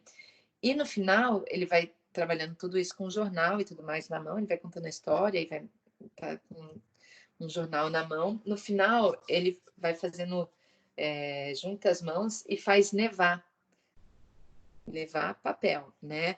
Mas assim, é muito legal, sabe? A forma como ele trabalha e para chegar nessa situação também. Ou trabalhar muito a parte de arte, né? Da, e de criar conexões. Então, por exemplo, a gente trabalha, tem um artista plástico que trabalha com a gente, e ele trabalha um quadro que chama Bapuru. E ele divide as partes desse quadro entre as pessoas, e cada pessoa tem que pintar uma parte desse quadro e depois a gente junta e consegue ver a obra de arte completa. E se a gente for pensar, as nossas ações dentro das empresas são assim também, né? Nós somos partes, mas que precisamos trabalhar conectados, porque senão na hora da gente juntar as partes da, da nossa obra-prima, né, da nossa obra de arte, a gente não vai criar essas conexões, né? E aí a gente mostra através disso essa importância, né, da conexão entre departamentos, da conexão entre pessoas que precisam ser muito próximas, né, que precisam falar uma mesma língua para que a gente realmente ofereça obra de arte para os nossos clientes, para que a gente realmente ofereça desempenhos que são verdadeiras obras-primas dentro da empresa, né? Então também é muito legal quando trabalha com isso e trabalha muito com música também, né? Que nas melodias vai mostrando muito também essa importância da conexão entre pessoas, de agir junto, né? E aí, quando a gente trabalha, então, essa busca de recursos para resolver situações, a gente pensa muito nisso, né? Em como a gente faz a conexão entre pessoas, em como a gente mostra o real significado de trabalhar em equipe, né? E a real importância de trabalhar em equipe para que haja comprometimento e para que a gente alcance os resultados da empresa. Então, se vocês quiserem depois dar uma olhada na Catavento, a Catavento trabalha com outros consultores também, né? Mas eles trabalham muito esse lado lúdico e eles fazem ações bom, eu sou suspeita porque eu já participei de algumas delas, né? Mas assim, ações bem bacanas dentro de empresas, normalmente grandes empresas, né? Johnson, Embraer, GM, Nestlé, enfim, né? Normalmente Center Valley, a gente já fez uma ação muito legal no Center Valley, o Mágico foi nessa ação nossa também de entrega de resultado, mas enfim, que são pessoas externas a empresas que precisam fazer esse diagnóstico, a gente trabalha muito a anamnese para isso, né? Para criar essas intervenções e que busque o crescimento, né? E grande parte das mudanças, elas são feitas junto a colaboradores, né? Que se a gente consegue trabalhar colaboradores mais engajados, colaboradores que realmente tenham esse sentimento de dono, de pertença, a gente trabalha outros resultados, mesmo que a gente tenha, às vezes, outras falhas de equipamento, de software ou algo do tipo, né? Bom, mas aí, definido esse ponto de partida, né, a gente precisa, então, desenvolver um clima adequado, que tem a ver com isso, né, de abertura e comprometimento desses colaboradores, para que a gente trabalhe os nossos diagnósticos de forma clara, de forma precisa e próximo da situação real, né, que é o ideal. Então, por isso também se desprender um pouco da empresa para identificar o que é falha, para identificar o que é fraqueza, e aí a gente consegue diagnósticos de acordo com situações reais da empresa. Tá? Ele trabalha ainda que o ponto de partida, definido o ponto de partida, a gente trabalha essa abertura para a empresa, então, e que a gente resolve os nossos problemas em função disso, né? Então, lá atrás eu falei para vocês em relação a gente iniciar pela parte teórica e depois ir para a prática, né? Então, levantei dados, levantei cenários, levantei informação, identifiquei o cenário que é viável para a empresa em relação a recursos humanos, a recursos financeiros, a matéria-prima, a adequação de demanda, enfim, né? Toda essa parte, e aí a gente coloca em prática as propostas, seja através do que um consultor propôs, ou seja, através do que os gestores ou pessoas que fazem parte de cada um dos departamentos identificaram como solução para resolver os problemas que foram identificados, tá? Aí, aqui, a gente volta no challenge, que fala muito da questão do tempo, né, do fator tempo para validar o diagnóstico. E, na verdade, isso, vocês vão ver, existem vários cursos hoje em dia para trabalhar a gestão de tempo, né? Existem situações que, se a gente não age de forma rápida, esquece, isso aí pode trazer prejuízos para a empresa e pode ser que a gente não consiga reverter determinadas situações, né? Então, esse autor ele destaca muito a questão do tempo para que a gente valide esses diagnósticos e que a gente seja efetivo nas nossas respostas, tá? Então, não necessariamente a gente vai ter uma explicação definitiva, né? Até porque muitas das respostas do nosso dia a dia fazem com que a gente mude alguns rumos da empresa, alguns planejamentos da empresa, né? Mas, enfim, saber trabalhar os elementos para que a gente seja efetivo nas nossas ações dentro de um tempo hábil e que a gente consiga reverter cenários para evitar crises, né? Então, na verdade, essa é uma das situações principais, principalmente grandes empresas.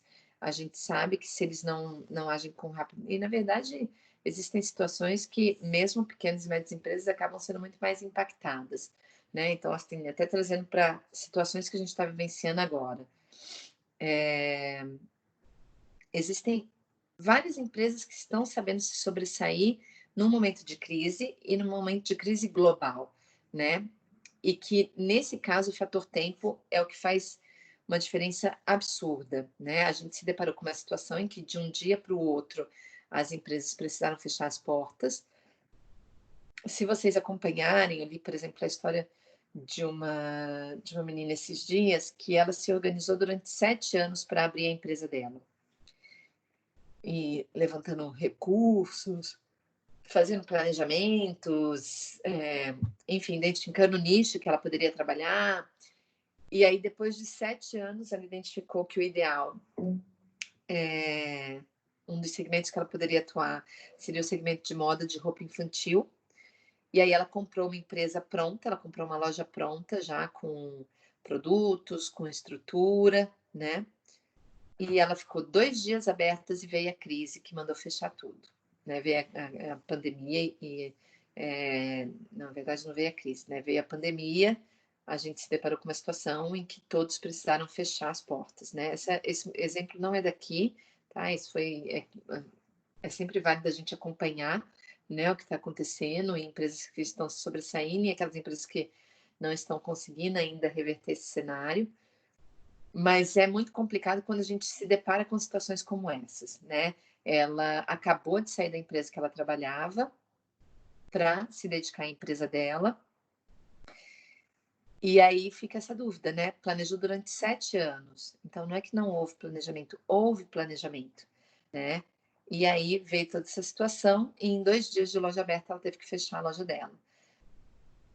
Dá para ela reverter um pouco esse cenário? Dá, né? Se ela buscar soluções rápidas, e aí o fator tempo conta muito, para que ela busque novas formas de se aproximar do público dela. O problema é que ela não conhece muito o público dela ainda, né? Mas, por exemplo, dependendo de segmentos, a gente teve aí, a gente tem algumas situações sazonais que podem ser pensadas, não é muito o caso dela, mas para algumas empresas podem ser pensadas.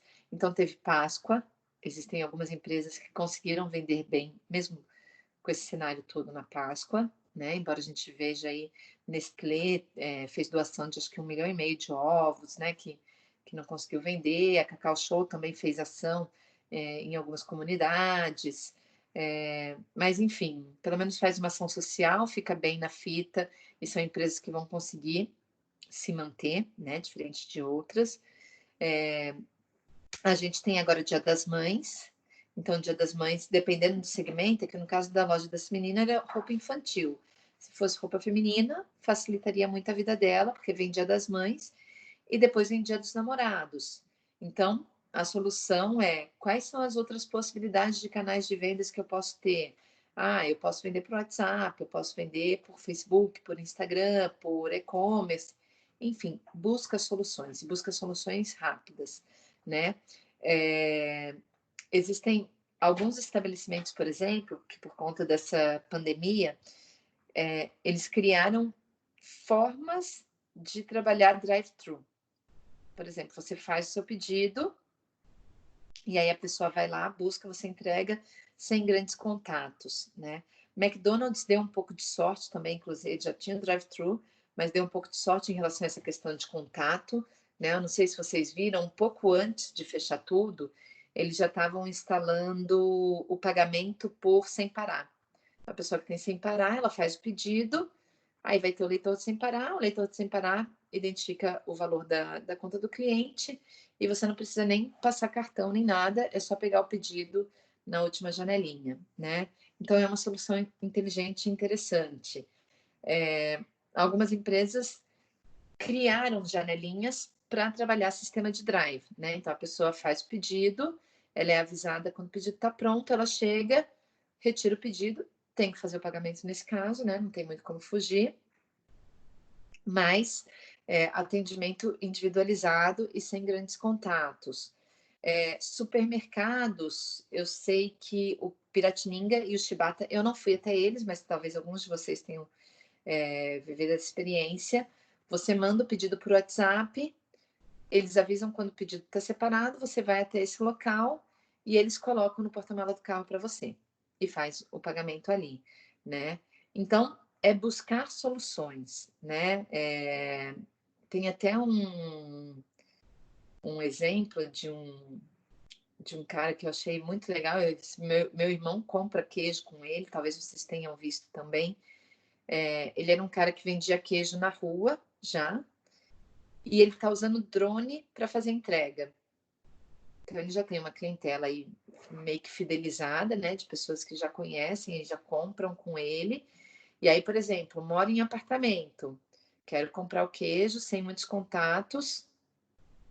Ele vai lá com o dronezinho dele, deixa o queijo lá para você, faz o pagamento, não sei, a forma de pagamento eu até que pesquisar isso direito, né? Se é por depósito, transferência, dinheiro, ou como que acontece, porque isso aí eu não tive detalhes, talvez alguns de vocês conheçam. Mas, enfim, faz a entrega de produto por drone. Então, é saber se reinventar nesses momentos. E, principalmente em momentos como esse, fator tempo faz muita diferença, né? Então, é uma situação em que a gente não teve nem muito tempo para trabalhar um diagnóstico, né? A gente se deparou com uma situação e aí as nossas intervenções é que precisam ser muito rápidas para que a gente se sobressaia nesses momentos de crise e consiga entregar produtos, serviços, né, sem grandes perdas para a empresa, tá? Então, a gente está num momento em que a gente se depara muito com essa situação em que o fator tempo ele faz muita diferença também. E aí esse autor também ele fala que no decorrer desse processo de diagnóstico, a gente também precisa saber fundamentar as nossas decisões em relação ao que seriam os nossos remédios, que seriam um pouco isso, né? Então, por exemplo, preciso fechar as portas da minha empresa. Vou fazer o que então? Delivery. Não posso abrir? Inventa um jeito de fazer delivery, né? Eu tenho visto, por exemplo, papelaria fazer delivery. Ela não pode abrir a empresa dela, mas ela está ativa e faz delivery, né? Então, isso é uma decisão também, né? Uma aplicação de como eu posso solucionar esse meu problema e me manter ativo, né? Então, embora muitos dos problemas, quando a gente estuda essa disciplina, a gente foca principalmente nas situações de grande complexidade, hoje a gente está tendo que lidar, às vezes, com problemas que nem são tão grandes assim, mas que a gente precisa agir de forma rápida para que a gente não tenha grandes prejuízos e que consiga manter as empresas aí ativas, né? E aí, aqui, indo para a parte intuitiva, né? Isso tem muito a ver com a parte do gestor, de como ele lida com esses diagnósticos, né? E ter um olhar mais aprofundado para as situações realmente, né? Então, essa parte intuitiva aí é meio que tida como que inevitável. A gente saber olhar, além do que normalmente as pessoas estão vendo, né, na empresa, saber ter uma sensibilidade, como já foi dito também, né, para situações dentro da empresa.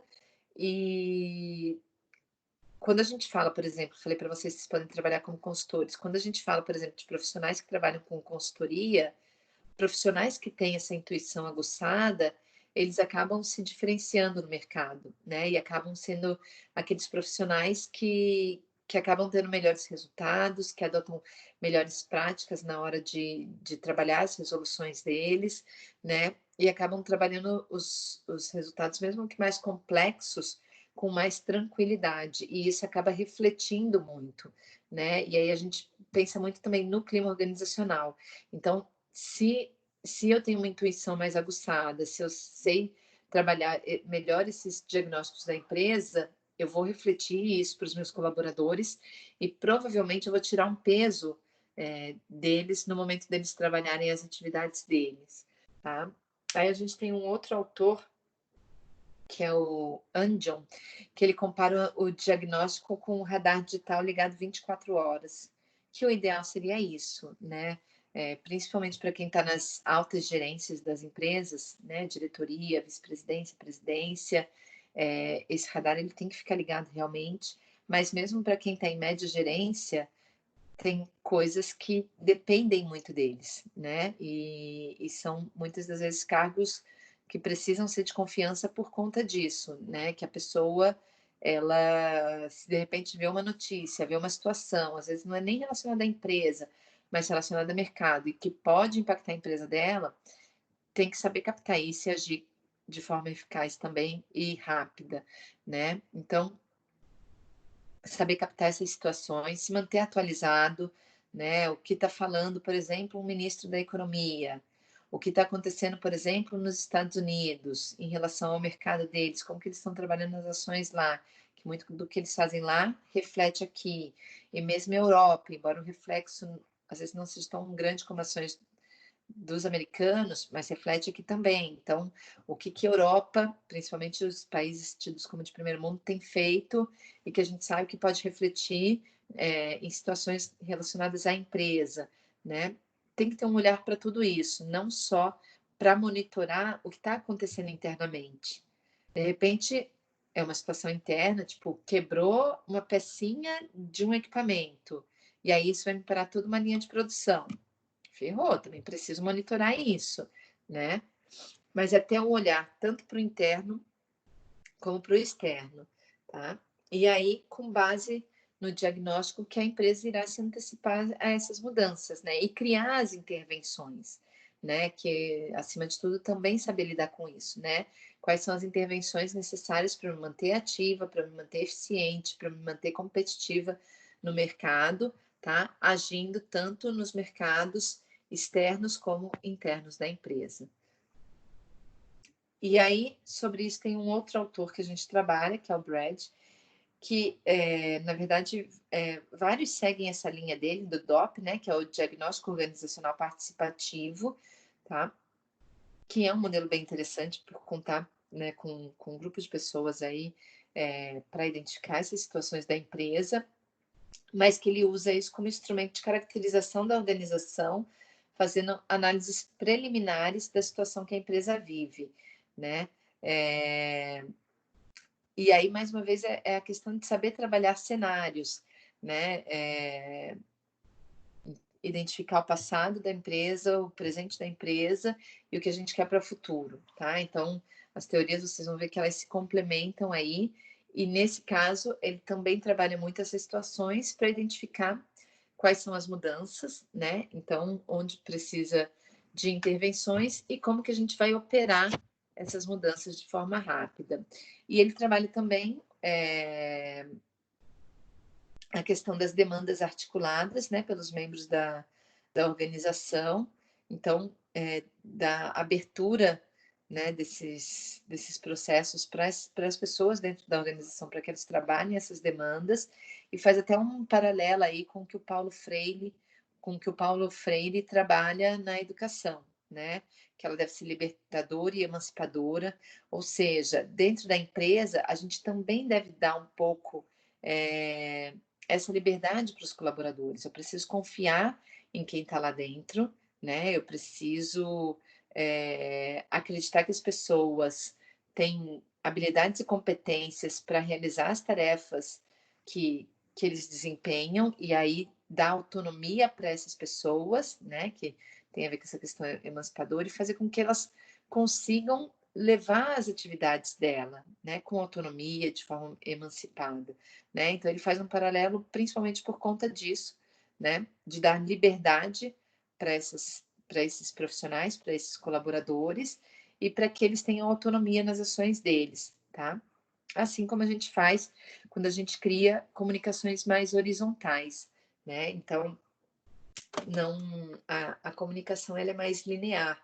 A gente não passa uma informação de o presidente manda, o vice-presidente obedece, que passa para o diretor, que passa para o gerente nas 3 esferas de gerência.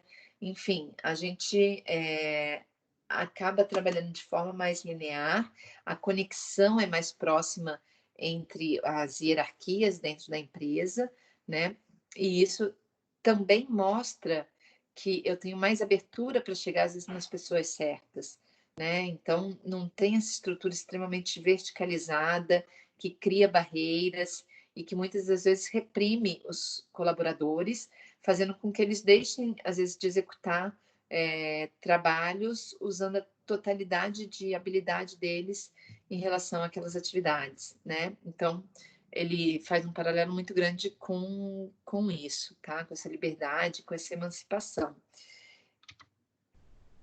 E aí, deixa eu ver o que eu estou trazendo aqui.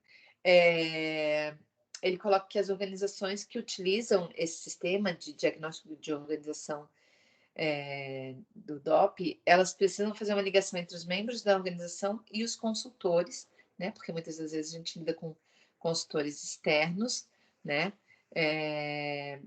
Para que eles entendam os processos da empresa e se adaptem às necessidades da organização. Porque também não adianta nada se pegar principalmente empresas verticalizadas, né? Eu restringo informação, eu não dou abertura para as pessoas que vêm de fora para me trazer soluções, para que elas tenham um entendimento real da empresa, e essas pessoas acabam tendo uma visão míope, né? Então, nessa teoria, por ser uma teoria em que há liberdade, a informação, ela transcende, né? A informação, ela vai passar de pessoa para pessoa sem que haja muitos desvios aí, sem que haja muito telefone sem fio e que distorça essas informações. E mesmo quando a gente pega pessoas que são externas à empresa e que vão buscar soluções para problemas, elas vão conhecer a empresa na totalidade dela, tá? E aí a gente tem alguns princípios, né, baseados nessa teoria, que a gente pode trabalhar, que é a abertura, né? Então, observar, olhar, interessar-se, perguntar, escutar e conhecer o sistema melhor e recolher a maior quantidade de informação sobre ele.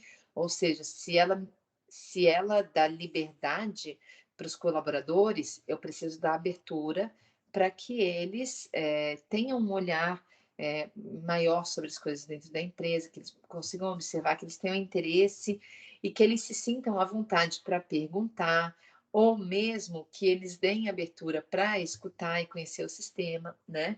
Então, a abertura é um fator essencial para o DOP. A questão do contexto também é um dos princípios, né? Então, informar antes sobre o contexto político, social e cultural e sobre quem são as figuras-chave e os parâmetros da empresa, né? Então, entender em que contexto essa empresa está situada, quais são as pessoas que eu preciso buscar se eu precisar de alguma coisa, né? Que seriam essas figuras-chave. E a parte político-social, ou seja, quais são as políticas da empresa e como que elas lidam com as pessoas como um todo, né? Então, a questão do contexto é um dos princípios. A transferência e compromisso é um outro princípio, né? Então, os contratos entre a equipe técnica e a organização, delineando aí quais são os objetivos de trabalho, quais são os princípios da empresa, como que funciona a empresa, como são os prazos da empresa. Então, eu tenho que ter uma conexão muito forte, tanto com quem está na parte técnica, como quem está na parte administrativa, organizacional da empresa. E a postura reflexiva, que tem a ver também com a pesquisação, que a gente viu lá mais no começo da aula. Então, respeitar o fato de que as organizações, elas são sistemas sociais complexos, né? Enfim, que a gente lida com pessoas, com estruturas, e não adianta achar que se você atuou em uma empresa em uma determinada área, você vai chegar em outra e vai funcionar da mesma forma, porque cada empresa tem suas próprias políticas, né? Então, a gente sempre lida com desafios quando a gente se depara com novas organizações. A consultoria organizacional, ela não pode trabalhar com conceitos fixos justamente por conta disso também, cada empresa é única, né? Por conta de posicionamentos que eles adotam no mercado, por conta de missão e propósito de empresa, por conta de valores que a empresa considera, né? Então, se a gente está do lado da consultoria e se depara com uma nova empresa, a gente sempre faz um projeto novo para uma empresa nova que a gente vai atender. Não adianta dar Ctrl+C, Ctrl+V num projeto já existente, porque as necessidades das empresas elas vão ser únicas também, né? Então, o processo ele precisa ser dinâmico, ele precisa ser flexível e é preciso que haja essa reflexão para que a gente chegue à ação. E aí as atividades desenvolvidas, elas buscam obter uma percepção o mais próxima possível do que é aquela empresa em si, né? Então, entender realmente da empresa, da situação presente, do estágio de desenvolvimento dela, né? Onde a empresa quer chegar, qual é a visão de futuro dessa empresa, né? Para os próximos 2, 5, 10 anos, né? Trabalhar curto, médio e longo prazo, trabalhar os estágios de desenvolvimento e as características desses estágios, né? E aí a gente considera também as principais disfunções dentro das empresas, a gente considera também as mudanças que são necessárias e que a gente sabe que vão criar impactos dentro das organizações, enfim, para aí sim a gente efetuar as mudanças, tá? E aí a gente fecha aqui, né, que a gente tem, na verdade, um fator que ele é primordial que seja adotado sempre, que são as respostas, as entrevistas e as reuniões que são feitas. Então, a partir do momento que a gente identifica que há necessidade de mudança, que há necessidade de intervenções, que a empresa, se ela não realizar essas situações, ela pode se colocar numa situação de crise, ou se a crise chega e a gente precisa dessas mudanças, dessas intervenções, o que a gente usa como técnica? A gente pode usar entrevistas individuais, né, dependendo das situações. A gente pode fazer uso de reuniões, a gente pode fazer uso de seminários, de questionários, porque muitas das vezes as pessoas se sentem mais seguras em responder questionários em que elas não vão ser identificadas. É importante feedback de dados constante, né? Se possível semestralmente, se não pelo menos anualmente, que haja um feedback, né? E aí, em períodos mais curtos, as reuniões de confrontação e análise de campo, né? Que elas podem ocorrer semanalmente, ou a cada 15 dias, ou no máximo mensalmente, tá? Então, essas são algumas das formas que a gente tem aí para dar as devolutivas da empresa. E aí, hoje, o conteúdo seria isso. A minha proposta é que vocês me fizessem uma atividade. Se a gente estivesse em sala de aula, a gente ia fazer um intervalinho e depois ia fazer essa atividade, né? O ideal, na verdade, era que o intervalo já tivesse ocorrido. Mas, enfim,